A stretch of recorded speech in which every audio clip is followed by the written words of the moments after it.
그 당시에는 이제 괴롭죠. 그 당시에는 많이 힘들었고, 아까 전에 이제 초반에도 얘기해드렸지만은 왜 동생이 왜 저 광고문을 보고 와가지고 내가 4년제를 한 번에 갈 수 있었는데, 돌이켜보면은 어쨌든 최고의 결과를 하나님께서 만들어주셨다고 저는 생각하거든요. 돌아서 왔지만은 제가 제일 원했던 학교를 갔었고, 항공사도 제가 원했던 항공사를 오게 되었고, 지금 커뮤니티 칼리지에서 피앙세도 또 만났고, 앞으로 해나가야 될, 또 뛰어넘어야 될 그런 도전들이 더 많을 거라고 생각을 해요. 근데 최고의 결과를 만들어 주셨잖아요. 그래서 이걸 한번 보니까 그 다음 게 이제 어떤 힘든 일이 오더라도 그 믿음으로 믿고 나아가면은 잘 해나갈 수 있을 거라는 그런 뭔가 자신감이 생겼다라고 해야 되나? 안녕하세요. 오늘의 게스트 김찬영님은 엠브리 리드 항공대학교를 졸업하시고 2018년부터 미국 리저널 항공사에서 부기장으로 재직하고 계십니다. 오늘 찬영님과 함께 어떻게 미국에서 파일럿이 될 수 있었는지, 오랫동안 꿈꿔왔던 꿈이 현실이 되었을 때 느꼈던 허무함과 그걸 극복한 방법, 파일럿의 일상 등 다양한 주제에 대해서 이야기해보려고 합니다. 찬영님, 오늘 함께해 주셔서 감사합니다. 가볍게 자기소개 부탁드리겠습니다. 네, 안녕하세요. 저는 지금 미국 리저널 항공사에서 2년차 부기장으로 일하고 있는 김찬혁이라고 합니다. 반갑습니다. 네, 오늘 와주셔서 너무 감사한데 어떻게 파일럿이 되셨어요? 저 같은 경우는 이제 한국에서 고등학교까지 생활을 했어요. 그러다가 이제 고등학교 졸업 후 운 좋게 미국으로 가족이 다 같이 이민을 오게 되었고요.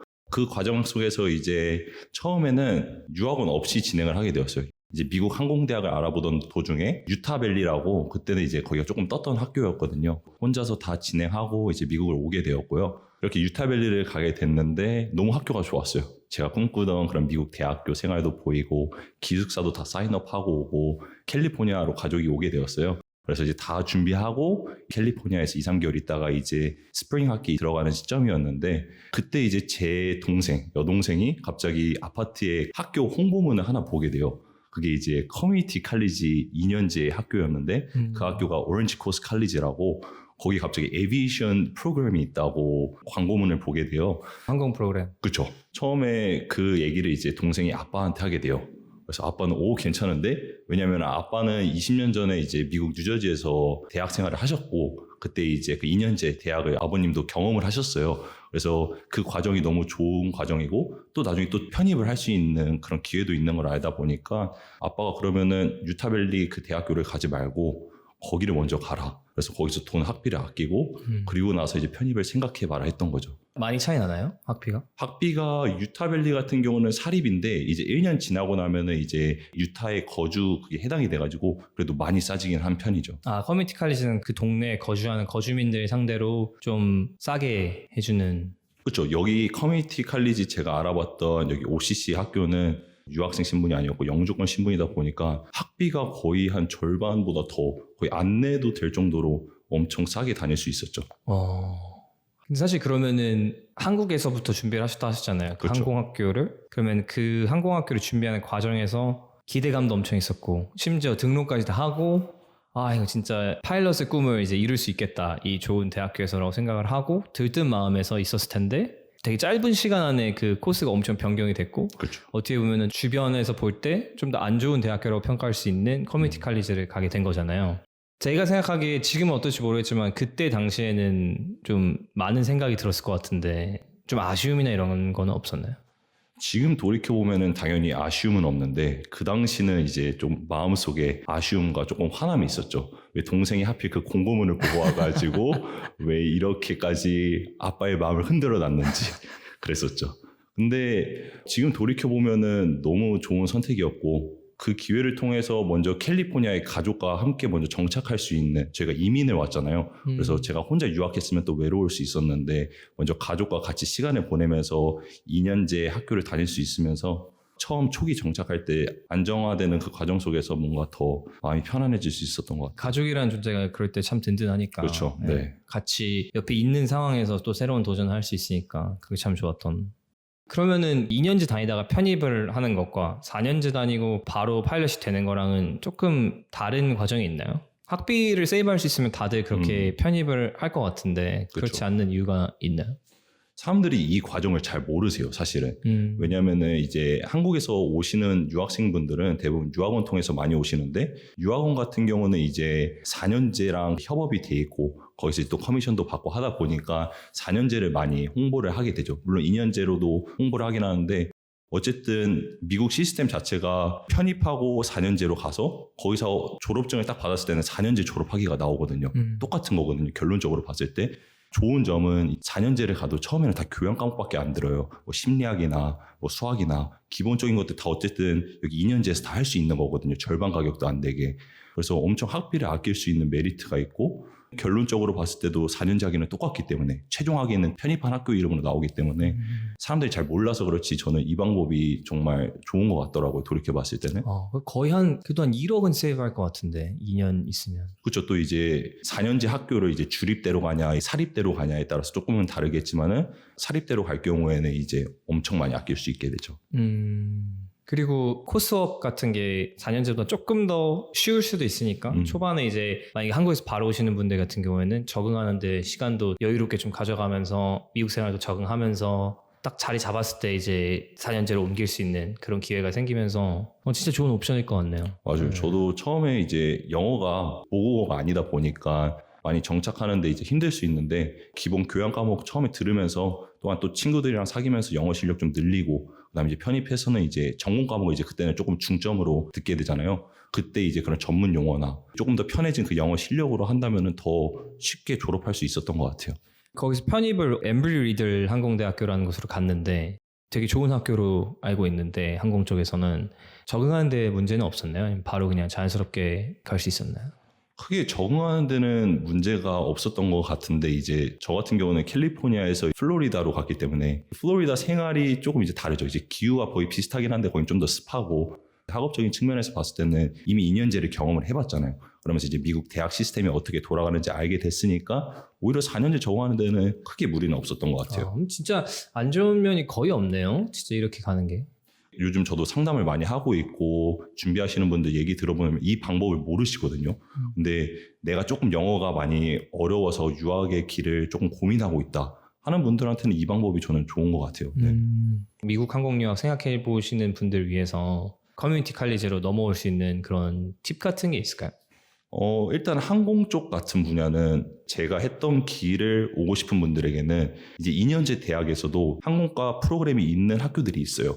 다른 2년제를 가도 되긴 하지만은 유명한 데가 이제 시애틀의 그린리버 칼리지나 여기 캘리포니아에는 오렌지 코스트 칼리지라고, 거기는 이제 항공과가 그래도 조금 유명하거든요, 2년제에서. 그러니까 거기서 이제 기본 교양 과목들을 대부분 다 듣고, 뭐 한두 과목은 이제 항공 수업도 있으니까 그런 거를 경험해보면서 내 적성에 맞는지 한번 테스트도 해보고, 그러고 편입하면 좋지 않나. 디테일적인 얘기까지 할 수는 없으니까 또 차영님이 공짜로 이렇게 상담해 주시고 계셔서 나중에 이제 인스타그램 핸들을 다를 테니 만약에 관심 있으신 분들은 문의 주시면 아마 좋은 대답 주시지 않을까 싶습니다. 네. 이제 미국에서 파일럿 되는 방법이 크게 한 3가지 정도 있다고 들었는데 어떤 방법들이 있나요? 4년제 항공대학을 바로 가는 케이스가 첫 번째 케이스고, 두 번째 경우가 이제 저같이 4년제 항공대학을 바로 가기에는 조금 부담스러우신 분들은 2년제 항공과에 있는 커뮤니티 칼리지를 갔다가 편입하는 케이스가 있고, 그리고 세 번째는 이제 4년제 학위는 이미 있으세요. 다른 일을 하다가 파일럿 옛날부터 하고 싶었어. 그러신 분들은 다시 대학교를 다니실 필요가 없잖아요. 학비가 너무 비싸기 때문에. 그러니까 그런 비행만 하는 학원들이 있어요. 그래서 그렇게 비행 학원과는 그렇게 총 3가지. 근데 그런 분이 꽤 많으신 것 같던데, 다른 일 하다 오시는 분들. 4년제 커리큘럼을 꼭 다 항공 관련된 걸로만 듣는 건 아니기 때문에 4년제가 있으면 사실 그 항공 관련된 기술 터득하는 아카데미 같은 데 가면 되는 거군요. 항공사에서 채용 그 조건을 보게 되면은, 옛날에 이제 메이저 항공사 델타, 유나이티드, 아메리칸이 이제 4년제 학위가 필수였어요. 근데 그 4년제 학위가 무조건 항공과여야 된다 그런 건 아니고, 뭐 다른 과여도 되고 그런 건 상관없었는데, 최근에 그게 필수에서 이제 선호로 바뀌었어요. 그렇게 바뀌었고, 항공사로 이제 들어갈 때 저희는 이제 자격증을 따야 돼요. 그런 자격증을 준비해 주는 곳이 또 비행 학원이고, 그래서 비행 학원 가서 그 자격증만 따고 비행 시간만 채우면 되거든요. 만약에 그러면 저 같은 사람이 갑자기 필 받아가지고 나 파일럿 해야겠다 이런 생각을 하면은 다 모든 게 다 순차적으로 잘 진행된다고 한다는 전제 하에 얼마 정도 걸리나요? 그런 경우 같은 경우는 이제 비행 학원을 선택하실 경우에는 네네. 비행 학원도 크게 두 가지가 있어요. 이제 조금 천천히 일주일에 한 두세 번 하면서, 왜냐면 아직 일을 하고 계시고 혹시나 이게 안 맞을 수도 있잖아요. 일주일에 두세 번 하게 될 경우에는 넉넉하게 한 빠르면 3년, 한 평균적으로 한 4, 5년 정도 잡으시면 좋을 것 같고, 예를 들면 나는 이제 일을 그만두고 나는 비행에 몰두해서 빨리 될 거야 하는 경우는 비행 속성 프로그램이 있어요. 그런 속성 프로그램을 갖고 있는 학원들이 있는데 그런 데는 거의 맨날 비행하거든요. 그럴 경우는 빠르면 2년, 3년, 그러니까 평균적으로 한 3년 정도 그런 데들은 그렇게 해서 파일럿이 되실 수 있으세요. 그 이제 파일럿 되는 방법에 대해서는 좀 어느 정도 이해를 한 것 같은데 파일럿의 평균적인 하루는 어떤 모습인지 참 궁금해서 그런 부분들 좀 나눠주실 수 있으실까요? 좋습니다. 조종사들 중에서도 뭐 화물기를 모시는 분들이 계시고 다른 곳을 모시는 분들이 계신데 저 같은 경우는 이제 항공사 에어라인 쪽에 있잖아요. 그래서 거기에 평균적인 하루 모습을 보여주면은 저 같은 경우는 아직 장거리 비행을 안 해요. 큰 비행은 아니고 한 80명 정도 그런 소규모 비행기를 몰고 있고 그러다 보니까 비행이 하루에 평균적으로 한 3개, 많게는 한 4개 정도 하거든요. 하나당 몇 시간씩? 하나당 평균적으로 짧으면 1시간짜리도 있고요. 뭐 그러니까 막 LA에서 샌디에고 가는 그쵸. 그런 비행기 그런 거죠. LA에서 샌디에고 뭐 아니면 LA에서 샌프란시스코. 뉴욕, 보스턴 그렇죠. 뉴욕 제가 베이스가 뉴욕이거든요. 그래서 뭐 뉴욕에서 뭐 버지니아, 뭐 리치먼드 가거나 아니면 뉴욕에서 조금 위쪽 뭐 버팔로 같은 데 가던가 그런 비행을 하루에 한 3-4개 정도 하게 되죠. 평균적인 스케줄을 보게 되면은 저희는 4일 비행을 나가요, 보통. 일주일에 4일 그리고 뭐 한 3-4일 쉬었다가 또 4일 비행 나가고 한 4일 비행이 한 달에 많으면 한 4개 정도 좀 적으면은 3개 정도 그렇게 하게 되거든요. 이게 또 스케줄마다 좀 차이가 있어가지고 이거는 좀 평균적인 걸 보여드린 건데 그래서 이제 4일 비행이다 하면은 첫째 날에 그렇게 3-4개 비행하고 둘째 날, 셋째 날에도 뭐 한 적으면은 2개, 많게는 4개 이렇게 비행하고 마지막 날에 한 2-3개 하고 이제 또 다시 집으로 가는 거죠.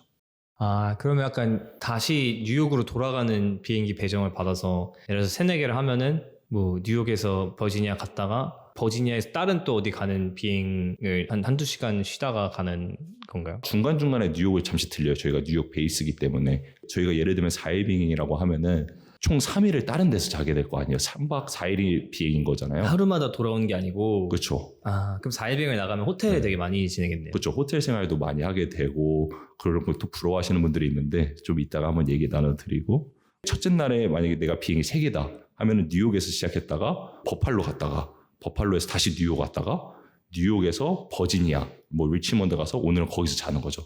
그 다음날 캔자스에서 뭐 이렇게 시작하게 되죠. 그래서 잠자는 곳은 항상 베이스에서 다른 곳에서 자게 되고요. 그리고 이제 다시 마지막 돌아오는 최종 지점은 다시 뉴욕에서 끝나게 되는 거죠. 베이스에서. 4일이 끝날 때 와, 짜는 것도 진짜 일이겠네요. 그렇죠. 근데 그런 거는 다 소프트웨어가 있을 수도 그런 건 다 회사에서 어쨌든 다 짜주고 해주니까 그런 걸 받아서 비행하는 거죠. 저희는. 그렇군요. 네. 사실 아까 이제 잠깐 호텔 생활 얘기를 하셨는데 거의 뭐 일주일에 3일씩 그것도 같은 호텔이 아닐 가능성이 크고 다른 호텔마다 계속 들어가서 체크인하고 뭐 하고 이럴 텐데 되게 다양한 도시들 돌아다닐 수 있을 것 같아서 재밌을 것 같긴 한데 사람들이 많이 부러워하더라고요. 아직은 저 같은 경우는 리저널 항공사 있잖아요. 나중에 이제 메이저 항공사 가고 이제 세계적으로 다른 나라에서 레이오버하게 될 경우에는 좋은 호텔을 준다고 하더라고요. 근데 저희는 아직 리저널 단계에 있으니까 운 좋게 좋은 호텔 받을 때도 있는데 그냥 괜찮은 호텔이거든요. 호텔마다 다 특징이 있고 매트리스도 너무 다르고 조금 불편한 경우도 있더라고요. 확실히 자기 침대가 제일 좋잖아요. 그렇죠. 네. 베개 들고 다니신 분들도 계실 것 같아요. 있다고 하더라고요. 그래서 저도 이제는 알아봐야 되나. 맨날 베개를 반으로 접어서 자고 그러거든요. 안 맞으니까 높이가. 네. 네. 그 생각해보니까 거기 여행 가는 게 아니니까 다음날 뭐 비행이 있든지 아니면 바로 또 어디 나가야 될 수도 있고 잘 둘러보기가 힘들 수도 있겠네요. 그 도시들을. 그 시간이 조금 길고 그리고 그 도시가 뭔가 볼 게 있고 처음 가봤고 하면은 나가서 보려고 하는 스타일인 것 같아요. 저 같은 경우는 그런 걸 또 좋아하는 스타일이고 호캉스보다는 나가 있는 걸 좋아하다 보니까 근데 이제 짧고 이제 그 도시를 이미 한번 가봤고 하게 될 경우에는 그냥 호텔에서 좀 쉬게 되는 날도 있죠. 사실 근데 2년 차니까 사실 그렇지 20년씩 30년씩 타신 분들은 진짜 별 감흥이 없겠네요. 다니는 게. 그렇죠. 그분들은 근데 또 어느 곳에 갈 때마다 거기 또 호텔 그 맛집들을 또 다 알고 있더라고요. 그때그때마다 가보는 그런 기장님들도 또 계시더라고요. 나중에 어디 여행 갈 때 맛집 리스트는 파일럿들한테 물어봐야겠네. 좋은 거 특히 기장님들한테. 네, 기자님들. 사실 여기서 진짜 궁금한 게 있는데 좀 네. 웃긴 질문일 수도 있는데 호텔이랑 이제 비행을 많이 하잖아요. 호텔 포인트 이런 거는 개인적으로 받나요? 아니면 호텔 포인트 같은 경우는 이제 화물이나 뭐 프라이빗 제 전용기 쪽을 조금 많이 모을 수 있다고 하더라고요. 근데 저희 같은 경우는 거의 메리어트나 뭐 하얏트 쪽은 거의 많이 못 모으고요. 힐튼 같은 경우는 그래도 포인트나 아니면은 그 스테이 크레딧이라고 그 잠자는 그 숙박 그거를 계속 쌓을 수 있게 해주더라고요. 그래서 좀 모을 수 있는 곳은 힐튼 쪽 저희는 근데 그렇게 많이 모이지는 못해요. 아, 그러니까 일반적인 사람들이 받는 포인트보다 조금 포인트를 받는 시스템이니까 그쵸. 회사에서 또 들어가고 이러니까. 그렇죠. 그렇게 해서 포인트 받는 경우도 있고 제가 2년차 동안 한번 봤는데 생각보다 많이 모으지는 못하고 있더라고요. 네, 그 등급은 조금 올라갈 수 있거든요. 좀 많이 잤으니까 그 호텔에서. 근데 포인트 자체는 생각보다 많이 못 모으게 되더라고요. 아, 근데 생각해보니까 비행기 마일리지는 필요가 없겠네요. 그렇죠. 저희 같은 경우는 이제 저는 항공사 쪽에 있다 보니까 비행 마일리지를 모을 필요가 없죠. 사실. 아, 그리고 가족들도 좀 혜택을 받지 않나요? 맞아요. 저희 같은 경우는 지금 부모님 다 공짜고요. 결혼하셨으면 그 배우자나 자녀들도 할 수 있고 와. 결혼을 안 하셨을 경우에는 동생들이나 아니면 형 누나들이나 그중에서 한 명 넣어서 이용할 수 있어요. 그러니까 국내 비행, 국제 비행 다 돼요? 다 돼요. 와. 아, 그래서 안 그래도 물어보려 했어요. 그 비행 마일리지는 어떻게 되냐고. 근데 가만히 생각해보니까, 필요 없을 수 있겠구나. 혜택이 따로 있어서. 아. 그 본인은 좋은 게 딱히 없겠지만, 가족들이 좋다. 그렇죠. 저희는 열심히 일하고 가족들은 열심히 놀러 다니고 하는 거죠.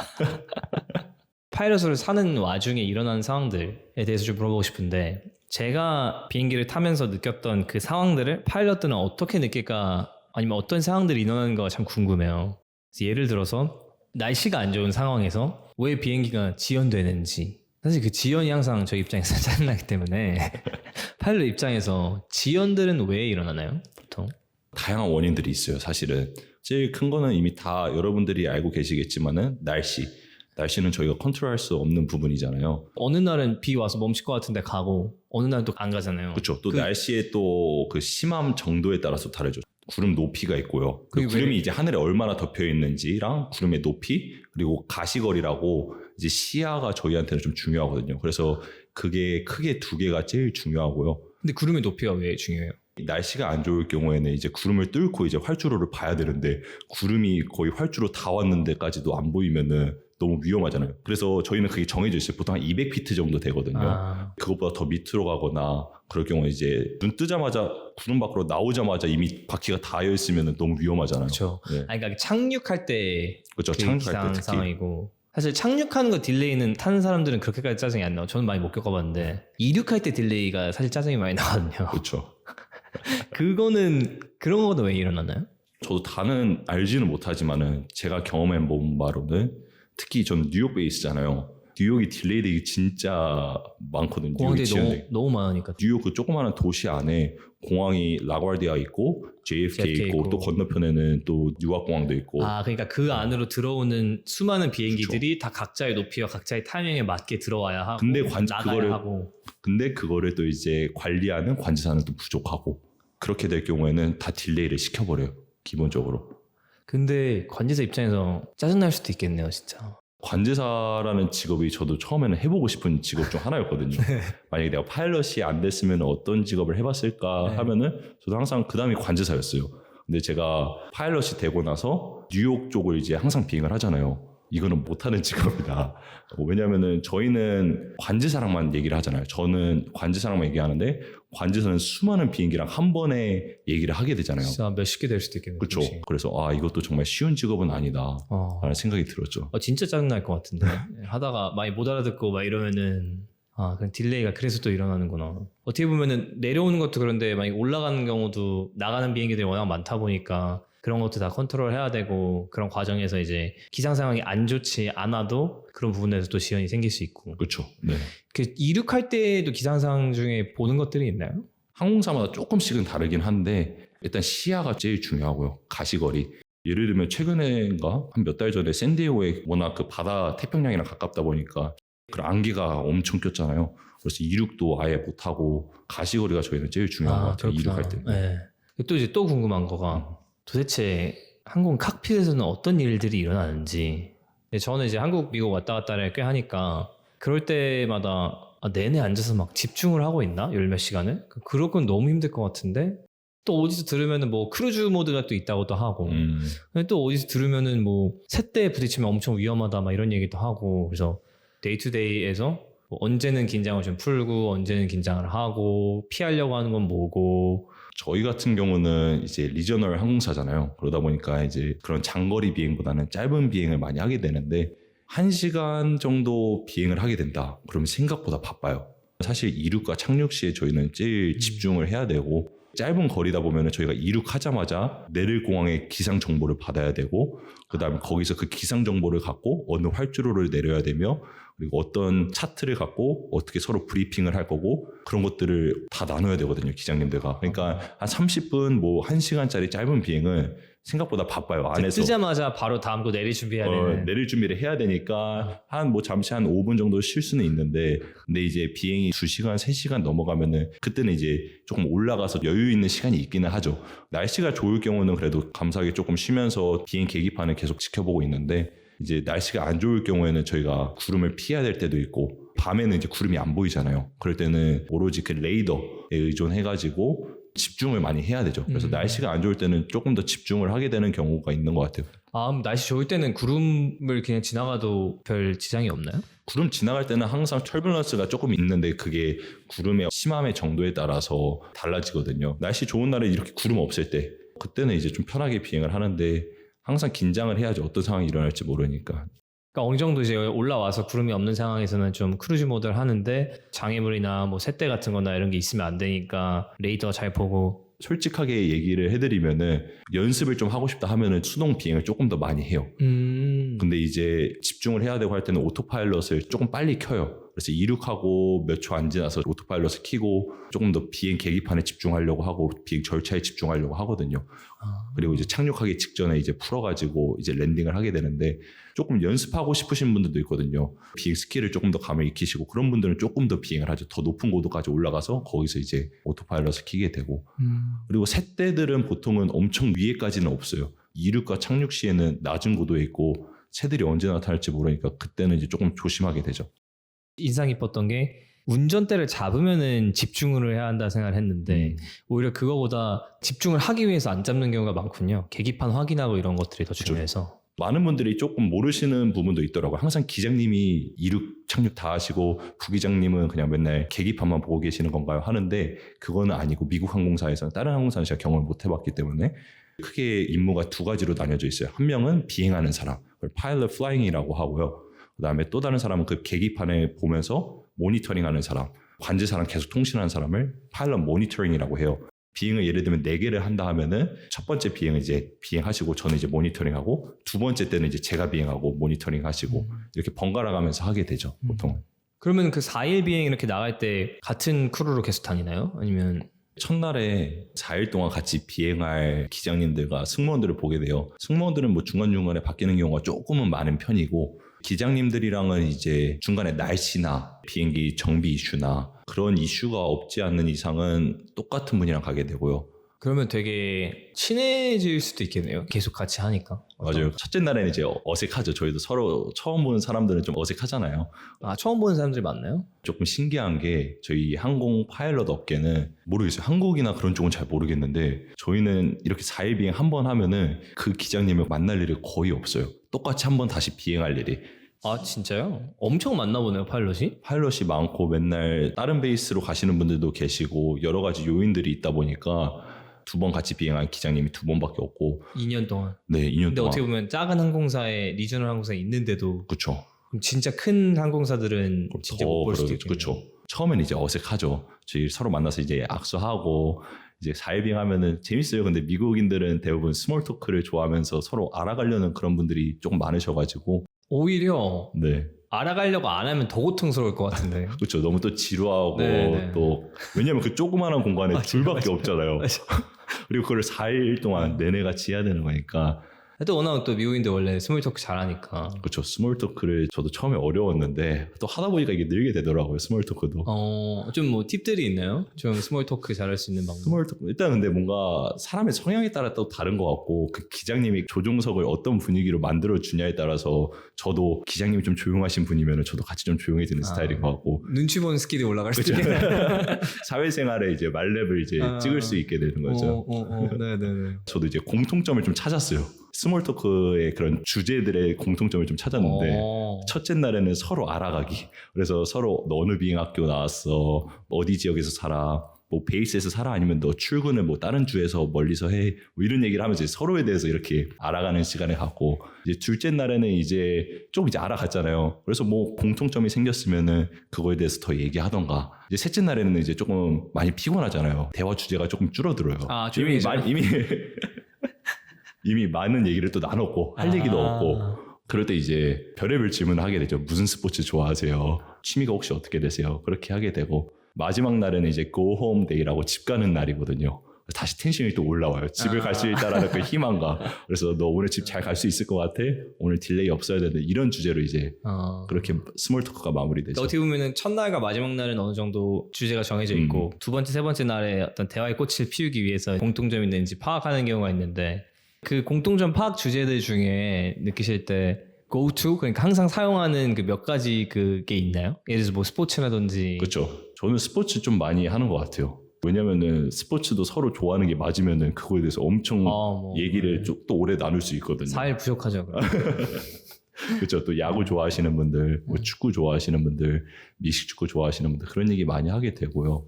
또 가족 있는 분들은 뭐 가족 얘기도 하시는 분들도 계신 것 같고 특히 저희는 이제 파일럿이다 보니까 비행기 티켓이 공짜잖아요. 그러다 보니까 너 어느 나라 가봤어?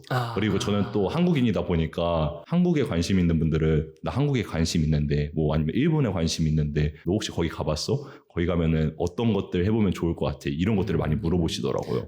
왜냐면 또 휴가 있을 때 공짜니까 어디든 갈 수 있으니까 미리 여행 계획을 이제 세워두는 거죠. 이렇게 대화를 통해서. 그렇네요. 그러면은 좀 짬 많으신 분들한테는 진짜 엄청 귀중한 여행 정보를 얻을 수 있는. 그렇죠. 저는 이제 아시아에 대한 정보를 조금 드리고 그분들은 이제 미국 분들이시거나 아니면 유럽 분들이시면은 그쪽으로 아직 여행을 못 가본 곳이라면은 정보를 또 얻어오는 거죠.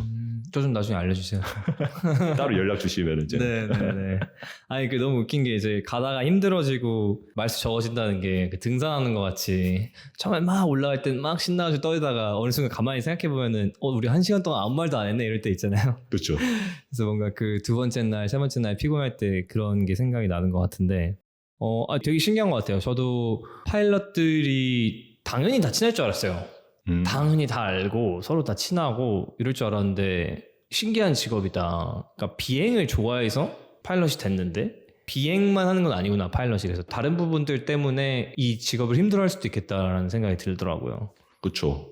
저도 옛날에는 비행기를 너무 좋아했고 공항 가는 걸 너무 좋아했고 저는 중학교 때 한국에서 있을 때 시험 끝나면 공항 갔었거든요. 공항철도 타고 공항 가서 비행기를 볼 정도로. 집이 어디? 저는 공덕 그 마포 쪽이었어요. 그래서 너무 멀진 않구나. 그렇죠. 공항철도 타면 쫙 갈 수 있었거든요. 비행기 보는 걸 너무 좋아했고 그런 것들을 생각을 못했었죠. 이제 호텔 생활이라든지 이제 어쨌든 사회 생활이잖아요. 이것도 기장님들과 승무원들이 서로 한 팀이 돼가지고 이렇게 지내는 게.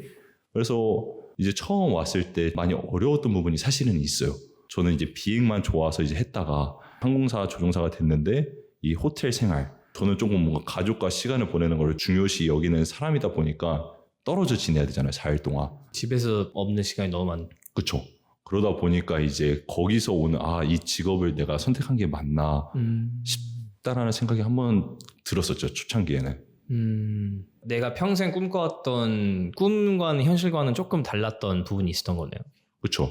처음에는 이제 비행만 너무 좋아서 했고 비행만 바라보고 이 파일럿이라는 그 책임감 왜 파일럿이 되고 싶었나 생각해 봤을 때 저는 승객들을 안전하게 모시고 그 책임감 있는 모습이 너무 멋져가지고 그걸 꿈꾸게 됐었거든요. 사실은. 비행기도 너무 좋고. 네. 저는 원래 초등학교 때부터 파일럿이었어요. 항상 장래희망 쳤잖아요. 그래서 쭉 고등학교 때까지 한 번도 바뀐 적이 없었고 그랬었는데 사실 파일럿이 되고 싶었던 이유가 처음 비행기를 탔을 때 필리핀에 갔었을 때인데 엄청 비행기가 흔들렸었어요. 그때 이제 딱 안전하게 내릴 때 모든 승객들이 다 이렇게 박수를 엄청 크게 치는 거예요. 근데 저는 그 어린 나이에 그게 좀 신기했었거든요. 진짜 장난 아니었나 보네, 터뷸런스가. 네, 진짜 저도 무서웠네. 진짜 귀가 아파가지고 그 승무원들이 그런 물 같은 거를 와. 갖다 줄 정도로 조금 심했었는데, 그리고 이제 딱 내리고 박수 치는 그 모습이 조금 신기했었어요. 근데 이제 사람들이 나가면서 비행기 앞에 조종사분들이 계셨는데 너무 고맙다고 땡큐 이러면서 막 엄청 고마워하면서 나가면서 그런 모습을 제가 어린 나이에 딱 보면서 아 진짜 책임감 있는 그런 모습을 보면서 파일럿을 꿈꿔왔었죠. 그 위험한 상황에서 사실 80명, 100명 막 이 정도 되는 사람들의 목숨을 영향을 미친 거니까 위험한 상황에서 진짜 목숨을 살린 거랑 비슷한 일들이니까. 그렇죠. 그 모습을 보고 너무 멋있는 직업이다라는 생각을 했고 또 비행기를 너무 좋아했고 해서 계속 꿈꿔왔었는데 비행 자격증 딸 때는 비행만 하면 됐으니까 너무 좋았고 근데 이제 호텔 생활 이제 항공사 조종사가 되고 나서 호텔 생활하고 가족과 떨어져 지내고 하니까 아 이게 내가 원했던 삶이 맞나? 이런 외적인 요인을 조금 보게 되는 거예요. 비행하는 부분은 좋거든요. 근데 그런 외적인 요인 아 이 생활이 내가 앞으로 3, 40년을 해야 되는데 과연 내가 할 수 있을까라는 생각이 딱 들었던 거죠. 진짜 그랬겠네요. 그걸 어떻게 극복하셨어요? 그게 한 3, 4개월 갔던 것 같아요. 그러면서 진짜 진지하게 고민해보고 시작하자마자? 네. 첫날에 아 이게 진짜 그리고 저는 제일 빡센 데서 비행을 시작했거든요. 그러니까 첫 베이스가 뉴욕에서 베이스를 받다 보니까 유명한 데가 조금 있어요. 뉴욕이랑 뭐 시카고 그런 공항들이 네, 시카고 안 좋다고 들었어요. 그런 공항들 관제사들이 이제 조금만 틀리면 예민해지고 이런 커뮤니케이션 의사소통에 있어서도 엄청 집중해야 되는 곳이다 보니까 그랬었는데 지금 생각해보면 감사해요. 처음에 그곳에서 배울 수 있었기 때문에 변명이 있잖아요. 처음이고 그러다 보니까 나중에 돼서는 이제 변명이 없어지니까 조금 어려울 수 있는데 이제 다 모든 다른 관제사들이 착하게 느껴지고 그렇죠.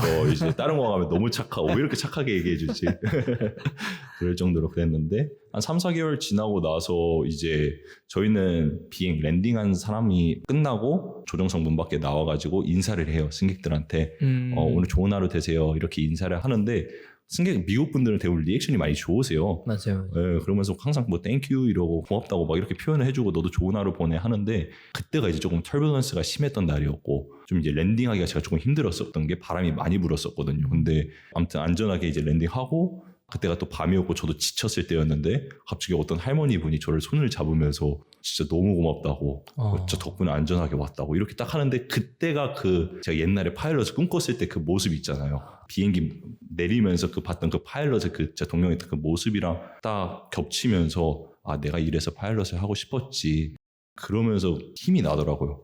힘들지만 이런 부분 내가 희생해서 정말 승객들을 안전하게 모실 수 있고 책임감 그런 있는 모습 그런 힘으로 버티면서 해야겠다.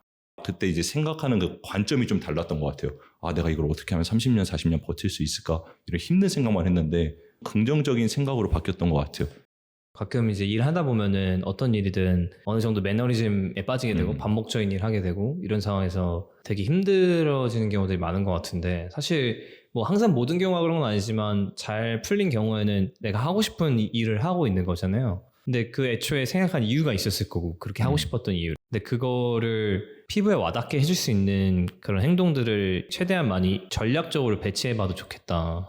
지칠 것 같으면은 꼭 항상 그렇게 좀 나가가지고 사람들이랑 좀 더 인사를 하고 왜 이 길을 선택했지라는 생각을 계속 리마인드 하는 게 참 좋을 것 같다는 생각이 드네요. 맞아요. 저도 까먹고 지냈던 것 같아요. 그때는 이제 트레이닝 끝나고 너무 힘들었었고 체력적으로 이 비행에만 집중을 했었고 이제 앞으로 어떻게 해나가야 될지 그런 외적인 요소에만 집중을 했었는데 내가 왜 하고 싶었지 이 비행을 왜 하고 싶었지 다시 돌이켜봤을 때 거기서 이제 힘을 얻을 수 있었던 것 같아요.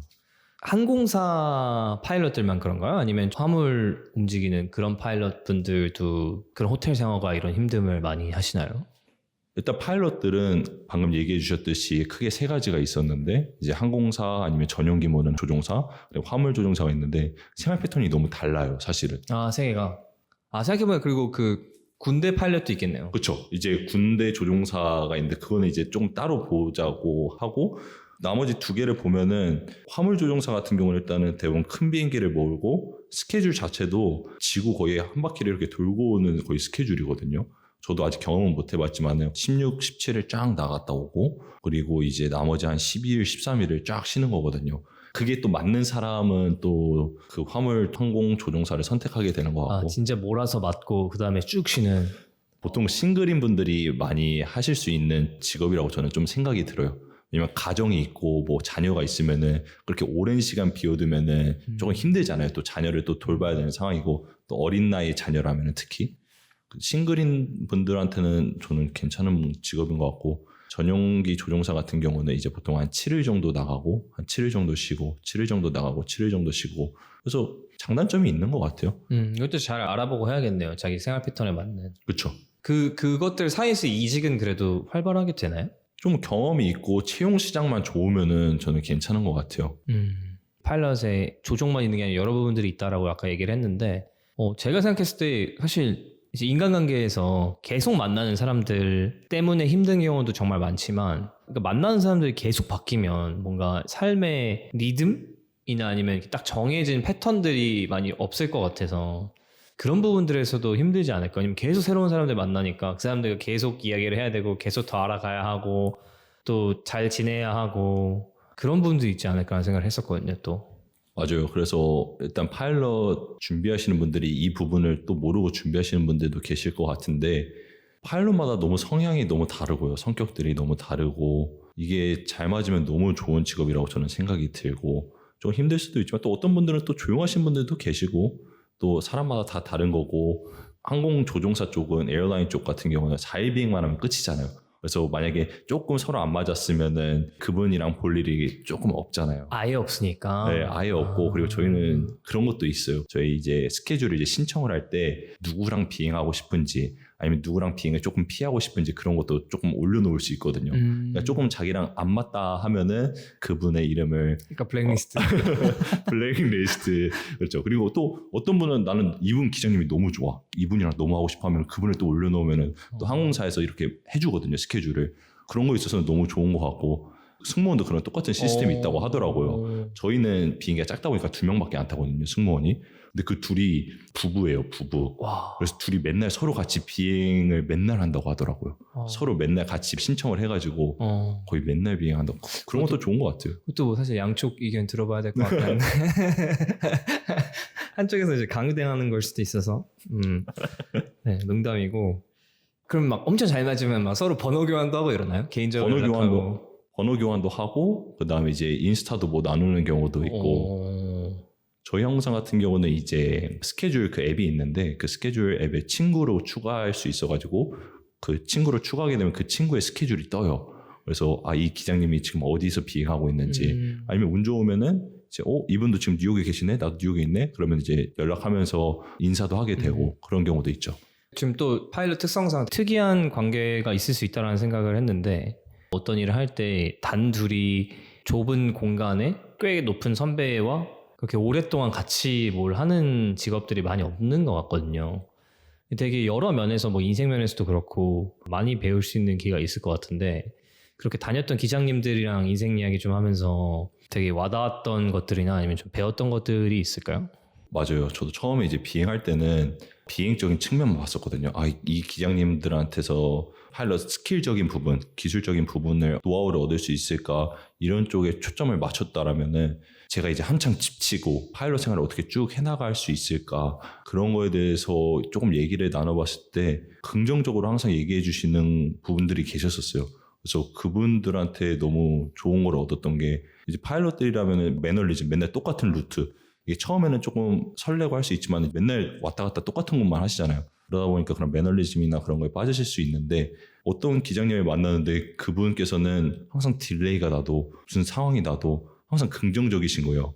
딜레이가 나도 어쨌든 우리가 승객들을 안전하게 모시는 게 중요하고 그런 긍정적인 생각을 갖고 계신 기장님과 비행을 한 4일 동안 했었는데 그분께서 너무 좋은 말들을 많이 해주셨고 그 비행을 통해서 뭔가 그 뒤로 진짜 항상 그냥 긍정적인 마인드로 갖고 비행을 해야 되겠구나.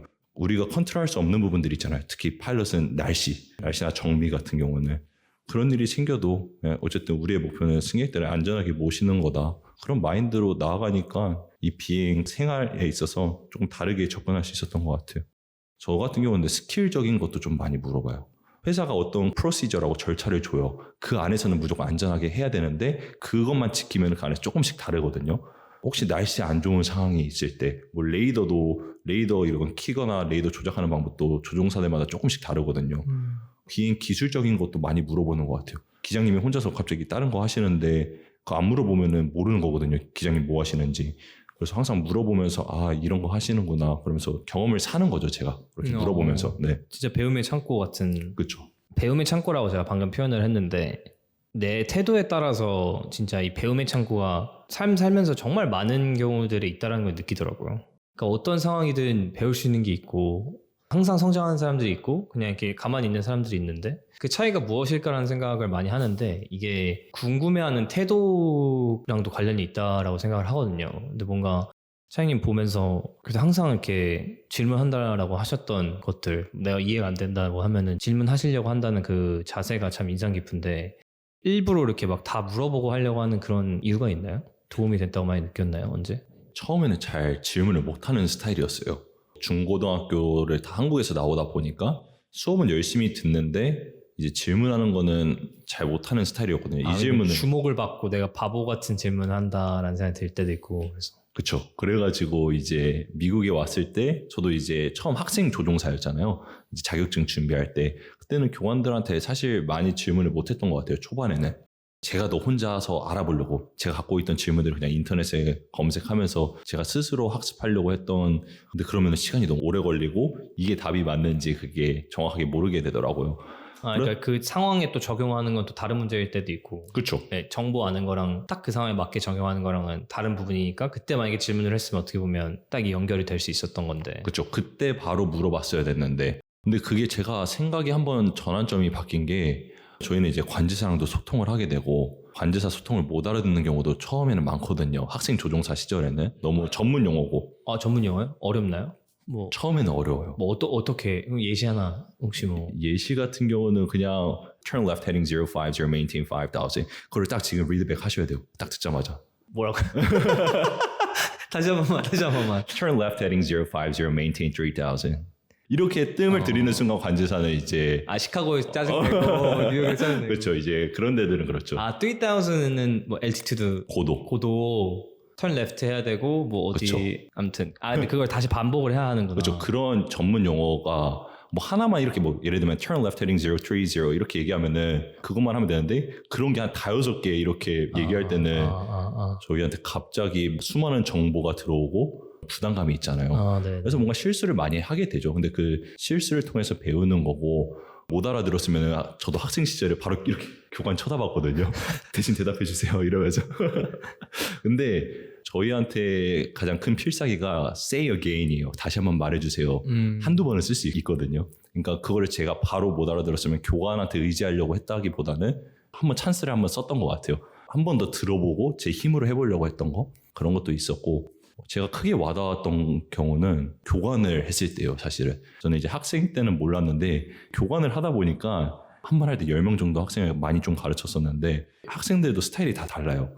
질문을 안 하는 스타일도 있고 질문을 많이 하는 친구들도 있고 공부를 해오는 친구, 안 해오는 친구들이 있는데 저도 선생님이 되다 보니까 더 열심히 배우려고 하는 친구, 또 질문을 하는 친구들에게 더 뭔가를 더 알려주고 싶고 그런 마음이 없잖아 들게 되더라고요. 애정이 가는. 그렇죠. 애정도 가고 더 열심히 하려는 친구들한테 더 하나라도 더 알려주고 싶고 더 저의 경험 같은 걸 알려주고 싶고 그런 거를 이제 교관 과정 저 같은 경우 1000시간을 채웠는데 1000시간을 채우면서 많이 느꼈고 그거 채워야 돼요 그걸? 비행시간 저희는 이제 자격증을 따고 나면은 한 250시간에서 300시간 돼요. 근데 항공사에 지원할 수 있는 시간이 아까 전에 저희가 3가지 루트가 있다고 했었잖아요. 이제 4년제 항공대학을 나올 경우에는 1000시간으로 줄여줘요. 미국 국가교통부 FAA에서 인정된 학교라면은 그거를 너 좀 공부 좀 했구나 하면서 4년제 학위도 있으니까 그걸 1000시간으로 줄여주는데 학원 같은 경우 나오실 경우에는 1500시간을 채우셔야 돼요. 그러니까 어떻게 나오든 결국 교관을 해야 되는군요. 어느 정도. 그게 이제 300시간 채우고 나서 이제 비행시간을 채워야 되잖아요. 여러 가지 방법이 있어요. 뭐 예를 들면 스카이다이버들 점프하는 거 그런 것도 다 어쨌든 조종사가 필요하고 뭐 미국 시골이 워낙 많고 그런 농약 뿌리는 그런 분들 있잖아요. 비행기로 그런 것도 있고 예를 들면 해변가 가면은 이런 거 배너 토잉 해가지고 뭐 Will you marry me 해가지고 그런 것도 있잖아요. 그런 최악의 프로포즈. 저도 생각했거든요. 근데 여자친구가 지금은 피앙세지만 하지 말라고 그때 그 당시. 그래서 그렇네요. 저 안 그래도 친구 중에 한 명이 이제 대학교 다닐 때 농구한다고 그러서 집이 그래서 농구 되게 신선하다 이렇게 생각했었는데 제가 생각하는 그 농장의 규모랑 다르더라고요. 그래서 집에 비행기가 막 4-5대가 있다고. 그래서 그래? 그래서 이제 비행기 봤는데 제가 생각했던 비행기랑 달랐죠. 제가 생각했던 건 막 대한항공 큰 비행기였는데 말씀하신 것처럼 농약 뿌리고 물 뿌리는 그런 비행기가 있다 그래가지고 엄청 신기했었는데 맞아요. 그런 비행으로 또 채울 수 있고 개인 비행기도 채울 수 있고 그렇죠. 그렇군요. 그런 데는 근데 솔직히 얘기하면 조금 네트워크가 좀 돼야 돼요. 진짜 내가 뭔가 사교적인 사람이고 그런 분들을 좀 알고 있는 사람이면은 그런 쪽으로 해서 이제 비행 시간을 채우는 거죠. 근데 대부분 그게 어렵고 또 이제 유학생들 같은 경우는 그런 게 신분 문제가 해결이 안 되면 어렵다 보니까 대부분은 이제 교관 생활을 하는 거죠. 네, 대부분 한 80-90%는 교관을 선택하는 것 같아요. 그래서 교관하면서 이제 비행 시간을 채우게 되죠. 네, 그래서 이제 다시 이야기로 돌아오자면 그 비행 시간을 채우는 과정에서 교관을 했는데 교관을 가르쳐보는 입장이 되니까 애정도 되게 쓰이게 된다. 이게 되게 재밌는 게 그냥 질문하는 걸 항상 내 입장에서 배우는 사람 입장에서 그렇게만 생각을 했었는데 내가 질문을 하는 게 내가 배울 수 있는 길들을 더 늘릴 수 있는 방법이다라고만 생각했는데 이제 가르치는 입장이 되어 보니까 느낀 게 꼭 그것만 있는 게 아니라 가르치는 사람 입장에서도 어떻게 보면 좀 당연한 질문들일 수 있겠지만 그렇게 꾸준히 호기심을 갖고 열정을 보이는 학생들에게 더 마음이 가기 때문에 그 주는 사람 입장에서도 더 많이 집중을 하게 되고 그래서 받는 사람 입장에서 더 많은 게 떨어질 수 있는 그런 게 있겠다라는 거를 가르치면서도 느꼈던 거군요. 저 같은 경우는 그랬던 것 같아요. 물론 교관마다 다 성향이 다르고 하겠지만은 저는 오히려 학생들한테 하나라도 더 알려주고 싶고 그런 학생들한테는 더 제가 했던 그런 경험들 그런 것들을 더 알려주고 싶더라고요. 그 당시에는.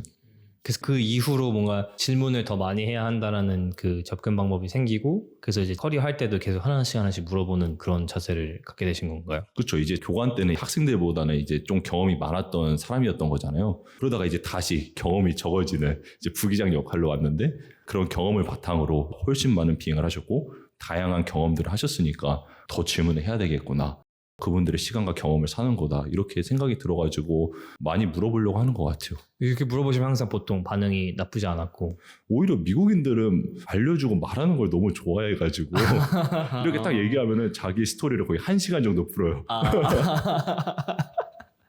그것도 사람 봐가면서 해야겠네요. 그렇죠. 네. 또 근데 또 질문 또 안 좋아하시는 분들도 계세요. 비행 때 조용히 있고 싶어 하시고 그런 분들은 이제 봐가면서 이번 비행은 패스하고 다음 비행 때 물어봐야 되겠다. 이것도 알잘딱하센 딱.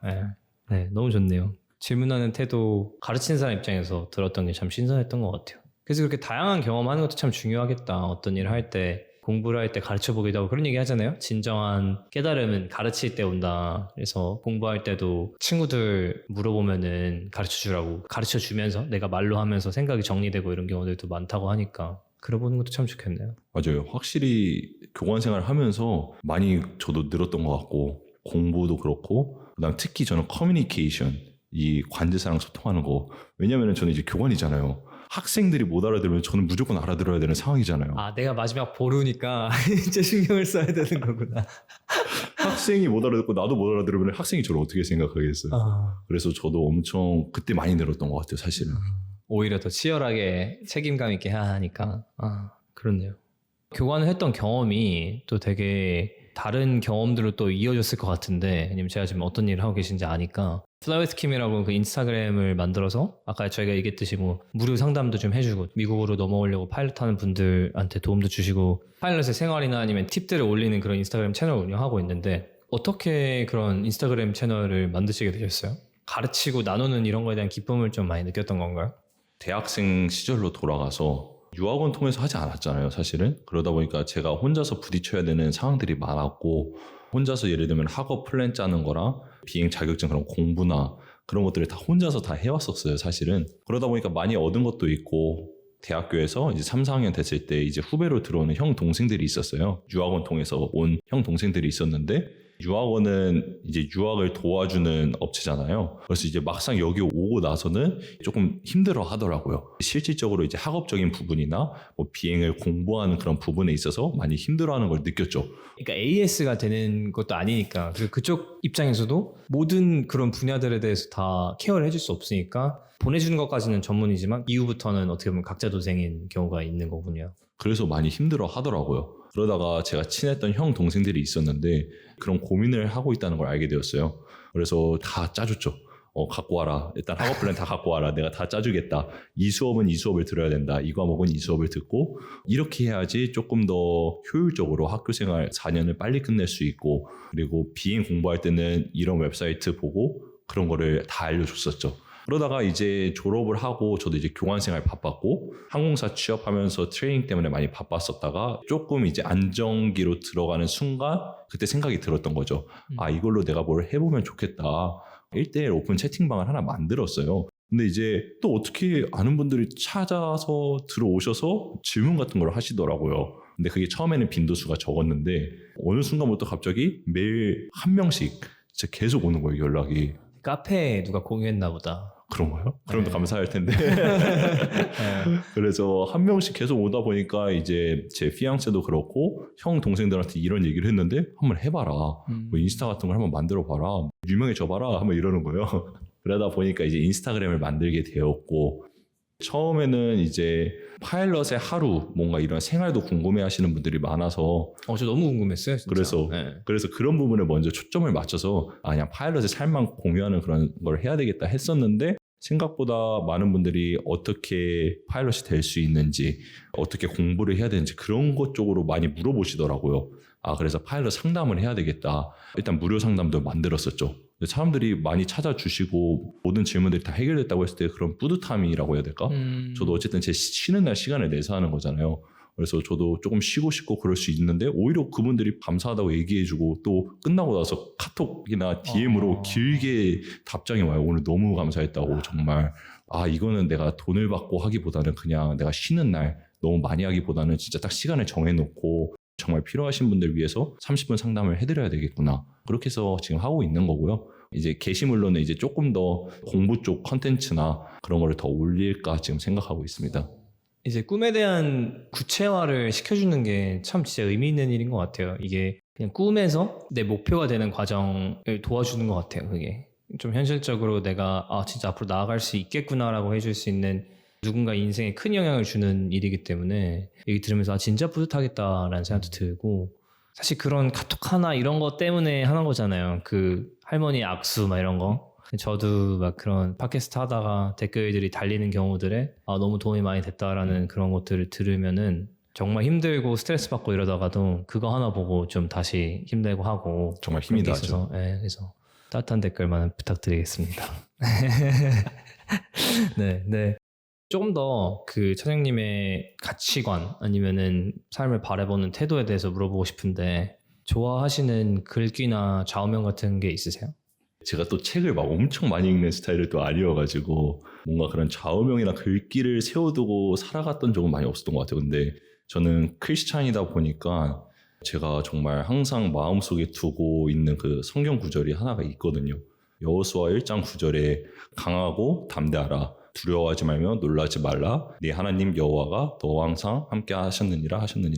근데 그 말씀이 정말 제가 비행할 때 특히 저희는 비행이 안전과 관련이 있잖아요. 특히 초창기나 날씨 영향으로 많이 두렵고 랜딩할 때 또 아니면 시험을 볼 때 저희가 또 시험 준비할 때 많이 떨리고 하는데 그때마다 그 말씀을 제가 항상 지니고 나아갔던 것 같아요. 하나님께서 항상 함께 하시기 때문에 정말 모든 게 두려울 게 없다라는 마인드로 나아갈 수 있었던 것 같고 그 다음에 제가 2년 커뮤니티 칼리지를 갔다가 4년제로 혼자 이제 편입하고 나서 플로리다 시절이 조금 많이 외로웠던 경우도 있었어요. 차 없이 지내고 혼자서 새벽에도 걸어다니고 하다 보니까 그때 좀 광야 같은 시간이라고 저는 생각이 들었거든요. 약간 혼자 새벽에 걸어다니면서 네, 왜냐면 비행도 막 그러고 저도 또 알바도 했었거든요. 시뮬레이터 센터에서 그 비행 심센터에서 알바도 했었는데 그게 한두 시에 끝나요. 그러면 또 한 40분 걸어가야 되거든요. 제가 40분씩 걸어갔어요? 근데 옆에 다 숲속이고 플로리다 알잖아요. 다 숲속이고 그랬는데 무섭겠다. 그때마다 정말 그 성경 구절이랑 제가 좋아했던 찬양이 베델의 웨이메이커가 그때 딱 나와가지고 그 찬양 듣고 많이 의지하면서 뭐 어떤 가사가 와닿았던 그 웨이메이커 아마 들어보신 분들은 알 거예요. 정말 길을 만드신 주님 하면서 제가 광야라고 생각했던 그 걸어가던 그 길이 주님께서 다 계획하신 길이고 저를 이끄시는 길이고 계획을 다 준비해 주신 그 주님이라고 저는 믿고 나아갔기 때문에 그 찬양이랑 그 성경 구절은 항상 제가 가슴에 지고 살아가는 것 같아요. 좀 두려운 일이라든지 아니면 하기 싫은 일이라든지 내 계획대로 되지 않는 일이라든지 예를 들면 처음 뭐 커뮤니티 칼리지 간 그런 거나 그런 것들이 왔을 때 결국에 다 잘 될 거니까 다 잘 할 수 있게 해주신다고 믿으니까 좀 힘이 되고 위로가 되고 그걸 좀 의지할 수 있었던 그런 거군요. 그 당시에는 이제 괴롭죠. 그 당시에는 많이 힘들었고 아까 전에 이제 초반에도 얘기해드렸지만은 왜 동생이 왜 저 광고문을 보고 와가지고 왜 내가 4년제를 한 번에 갈 수 있었는데 도움이 안 된다고 인생에서. 근데 여러분들 거기서 피앙세를 만났습니다. 네. 그 2년제 커뮤니티 칼리지를 가면서 거기서 지금의 피앙세를 만나고 7년 동안 연애하고 이번 연도 이제 결혼을 하는데요. 처음에는 유타 쪽으로 학교를 가려고 했잖아요. 거기도 뭐 유명한 학교지만은 제가 옛날부터 가고 싶었던 학교는 그 플로리다에 있는 엠브리 학교거든요. 드림스쿨 가게 된 거네요. 그쵸. 근데 거기를 제가 처음에 생각을 못했던 이유가 거기는 사립이고 또 너무 비싸기로 유명하고 하다 보니까 아버님한테는 얘기도 못 꺼내는 학교였었는데 오히려 편입을 하면서 편입 장학금도 받게 되고 거기 학교 내에서도 장학금도 받게 되면서 엄청 감사하게 저렴하게 전 다녔었거든요. 돌이켜보면은 어쨌든 최고의 결과를 하나님께서 만들어주셨다고 저는 생각하거든요. 돌아서 왔지만은 어쨌든 제가 제일 원했던 학교를 갔었고 항공사도 제가 원했던 항공사를 오게 되었고 지금 그리고 또 커뮤니티 칼리지에서 피앙세도 또 만났고 그게 사실 제일 중요하죠. 제가 언제 들은 적이 있는데 배우자와 보내는 시간이 다른 사람과 보내는 시간과는 차원이 다른 수준의 많은 시간을 보낸다고 하더라고요. 근데 제 입장에서 사실 그렇게 생각을 안 해봤는데 사실 자식이랑 있는 시간은 첫 20년? 길게 보면 한 30년, 40년 정도 같이 있지만 그 이후에는 다들 각자만의 삶을 살아가고 결국에 배우자랑 있어야 되고 요즘 뭐 100세 시대라는 얘기가 있고 평균적으로 앞으로 사람들은 이제 지금까지 평균 수명보다 16년 더 살 거다 막 이런 얘기도 있는데 그럼 진짜 100살까지면 은퇴를 예를 들어서 60에 한다 치면은 65살에 한다 치면은 35년을 단 둘이 살아야 되잖아요. 심지어 몸 아픈 상황에서. 이게 인생에서 제일 중요한 결정일 수도 있겠다. 그런 사람을 만났으니까 사실 그것만 해도 사실 그 커뮤니티 칼리지 간 거는 의미가 너무 있는 거죠. 동생한테 감사해야죠. 그렇네요. 용돈이라도 좀. 네. 그러게요. 네. 뭐 비행 베네핏으로 갚는다고 생각하고 있습니다. 맞네요. 비행 베네핏으로. 좋네요. 자, 너무 신기한 게 이제 최근에 인터뷰한 분들이 거의 연속적으로 한 대여섯 분이 다 그런 얘기를 하세요. 그때는 너무 힘들었고 심지어 어떤 분은 자살까지 생각하실 정도로 힘들었고 내 세상을 뒤흔든 일들이 있었는데 정말 그냥 하는 얘기가 아니라 정말 뒤돌아봤을 때 열심히 살아나가다 보니까 다 의미 있는 길이었다. 그런 생각들을 보면서 그런 것 같아요. 무슨 기운이 있는 것 같아요. 근데 크리스찬인 분들은 또 이제 그거를 또 하나님이 인도해 주신다라고 하시면서 이야기를 하는데 그 두 분들에 대해서 제가 인터뷰 입장으로서 봤던 거는 물론 제가 그렇게 된 분들만 인터뷰한 걸 수도 있는데 열심히 살다 보면 다 잘 풀리더라고요. 근데 그렇게 하나님이라든지 신인에 이렇게 의지하는 그런 자세를 갖고 있는 분들은 좀 그 과정에서 덜 힘들어하는 것 같아요. 더 의지를 하고 더 위로를 받고 진짜 이거는 종교에 너무 좋은 파트인 것 같고 찬영님한테도 그런 영향을 미친 것 같아가지고 더 스페셜하게 와닿지 않았나. 맞아요. 앞으로 해나가야 될, 또 뛰어넘어야 될 그런 도전들이 더 많을 거라고 생각을 해요. 근데 한번 경험을 해봤잖아요, 제가. 그리고 제가 돌이켜 봤을 때 이게 정말 아무것도 아니고 어쨌든 나중에 돌이켜 봤을 때는 정말 최고의 결과를 만들어 주셨잖아요. 그래서 이거를 한번 보니까 그 다음 게 이제 어떤 이제 힘든 일이 오더라도 정말 그 믿음으로 믿고 나아가면은 잘 해나갈 수 있을 거라는 그런 뭔가 자신감이 생겼다라고 해야 되나? 그런 생각이 들었어요. 생각해보면 진짜 최상의 결과네요. 생각을 좀 이렇게 찝어보자면 일단 돈 아꼈고 그렇죠. 한 1, 2억 아꼈고 피앙세분 만났고 정말 가고 싶었던 드림스쿨을 갔고 그렇죠. 그 제가 볼 때 그 드림스쿨에 갔던 사람이기 때문에 지금 하고 있는 콘텐츠에 대한 문의도 많이 들어왔을 것 같고 많아요. 확실히 저희 드림스쿨이기도 하고 유학생, 고등학생들이 원하는 드림스쿨이기도 하다 보니까 또 그쪽으로 많이 물어보고 제가 그쪽으로 대답해 줄 수 있는 게 많아서 또 감사한 것 같아요. 사실 이거를 차영님이 고등학교 때 꿈을 꿨을 때는 이렇게 잘 풀릴 거라고 상상도 못했을 거고 바라지도 않았을 건데 너무 신기하게 이게 최상의 결과로 진짜 오게 됐네요. 진짜. 감사하죠. 정말 나중에 돌이켜 봤을 때는 그 순간순간마다는 정말 힘들고 왜 이 길을 보내실까 생각을 했었지만은 정말 나중에 돌이켜 봤을 때는 어쨌든 최고의 결과고 지금 이렇게 사람들을 도와주면서 도와줄 수 있는 것도 또 감사하죠. 이런 경험들을 통해서 사람들이 또 원하는 질문에 대한 답변을 제가 또 해줄 수 있는 것도 또 감사하죠. 맞아요. 진짜 하루하루 밥 먹지 못하고 그런 거 신경 써야 하고 여유가 없으면 사실 누굴 도와줄 수 있는 상황도 아닌데 누군가에게 도움의 손을 내줄 수 있다는 것도 참 큰 축복인 것 같아요. 예. 거의 이제 마무리 단계로 어느 정도 가려고 하는데 파일럿을 꿈꾸거나 파일럿이 되고 싶어 하시는 분들에게 마지막으로 좀 전달하시고 싶으신 말 같은 게 있을까요? 파일럿을 준비하고 싶은 분들에게 제가 항상 얘기하는 게 크게 한 두 가지 정도가 있는 것 같아요. 제가 파일럿 준비생일 때 어떤 고민을 했나 한번 생각해 보게 되었거든요.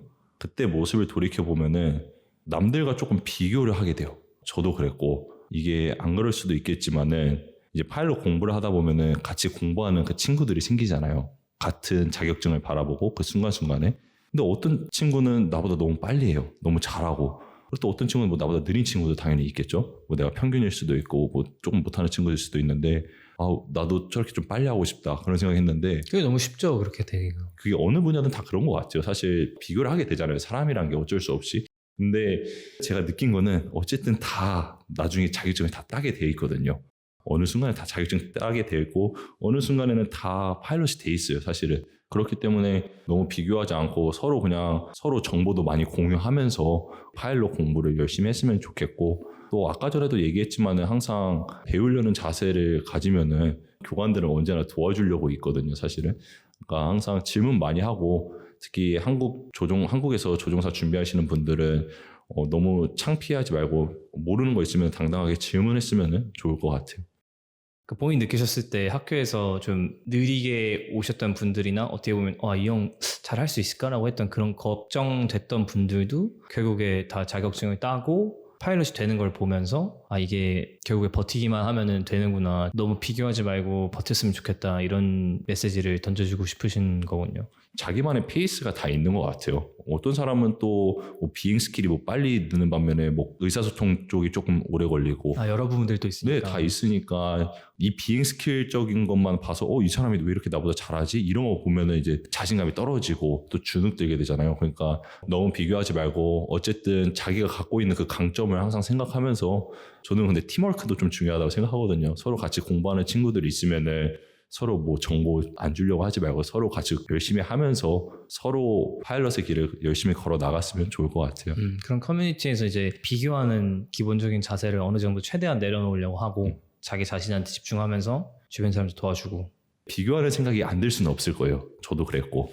근데 이제 서로 다 같이 준비했을 때 어느 날은 이 A라는 친구가 자격증 A를 먼저 딸 수도 있고, 어느 날에는 이 B라는 친구가 자격증 그 다음 거를 먼저 딸 수도 있잖아요. 그러니까 서로 이렇게 공유하면서 먼저 딴 사람이 좀 공유도 하고, 그렇게 다 같이 또 잘 맞는 친구랑 함께 해 나가보다 보면은 어느 순간에는 다 파일럿이 돼 있더라고요. 또 생각해보니까 파일럿의 스킬을 익히고 나서는 차장님이 느끼신 것처럼 파일럿의 다른 부분들이 있잖아요. 비행 말고 더 큰 부분들이 있잖아요. 사실 학교에서 나는 ABCDE라는 걸 따야 되는데 ABCDE를 다 동기들보다 늦게 땄어 라고 하면서 좌절할 수도 있지만, 사실 파일럿이 되고 나서부터는 스킬을 늘릴 수 있는 기회들은 앞으로 몇십 년 동안 또 있고, 살아있는 지식의 보물창고 같은 기장님들이 계속 있으니까. 그렇죠. 결국에 진짜 직장에서 느끼는 그 하루하루의 피로나 호텔에서의 그런 외로움이나 이런 것들을 더 잘 오히려 견뎌낼 수 있는 사람일 수도 있으니까. 맞아요. 그런 것들을 보면서 생각하면서 나도 나만의 장점이 있고 버티다 보면 분명히 좋은 결과가 있을 거다라고 생각하는 자세가 참 좋겠네요. 맞아요. 파일럿 되면은 너무 좋아요, 여러분들. 부모님들이 좋아하실 겁니다. 뭐 부모님 좋아하면 네, 맨날 한국 나가 계세요. 한 달에 한 번씩 한국 가고 싶다, 한국 보내줘라 하면은 또 티켓 끊어드리고 저희는 열심히 일하고. 네, 오늘 사실 제가 개인적으로도 너무 궁금한 게 많았던 직업을 갖고 있으셔가지고 기대를 많이 했었어요. 도대체 저 커튼 뒤에 칵핏에서 두 분이 도대체 어떤 일을 하고 있는 걸까? 잠자고 있는 건 아닐까? 도대체 비행기 터뷸런스는 왜 일어나고 왜 딜레이가 있고, 분명히 착륙을 했는데 왜 게이트까지 가는데 30분이 걸리고 그것도 있죠. 그렇죠? 네네. 별의별 생각들이 많았는데 혹시 이렇게 또 궁금증들이 하나씩 채워지는 그런 시간이어서 참 좋았고, 마지막에 해주신 메시지 결국 다 좋은 길로 인도해 주실 거니까 믿고 버텨라. 그 메시지도 참 이 여러 에피소드를 관통하는 메시지인데 그걸 보면서 많은 분들이 또 위로를 느끼실 것 같아서 너무 좋고, 배우려고 하시는 자세 이런 것들도 느낄 수 있어서 참 좋았고요.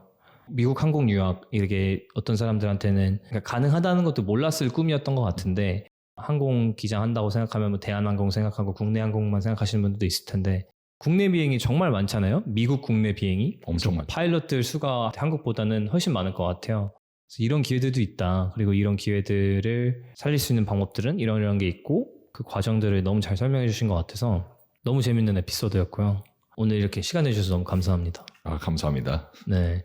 혹시 뭐 또 추가적으로 파일럿 관련돼서 궁금하신 게 있으시면 더보기란이나 설명란에 찬영님 인스타그램 파일 올려놓을 테니까 아직까지는 무료여서 제가 항상 유료라고 바꾸라고 얘기를 하는데 여러 가지 이유로 근데 이제 무료이기 때문에 부담 없이 연락해 주시면 좋은 얘기 많이 해주실 것 같습니다. 네, 이렇게 저희 오늘 주인공들의 이야기 에피소드는 오늘 이렇게 마무리 해보려고 하고요. 오늘 함께 해주신 모든 분들 다 너무 감사합니다. 사장님도 오늘 너무 감사합니다. 감사합니다. 네.